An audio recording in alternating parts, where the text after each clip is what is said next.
The house payment was covered but barely, and there was always something waiting on the other side of that. A repair, an unexpected bill, a month where the fencing job slowed down, and I would sit there and think, we have worked this hard for this long, and we are still just one thing away from a really hard conversation. Does that sound familiar to you? Are you working, really working, and still feeling like you're one slow month away from stress you can't explain to anybody? Because here is what nobody talks about when you're self-employed.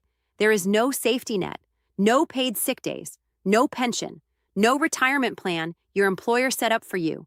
You built the company. You run the company. You are the company.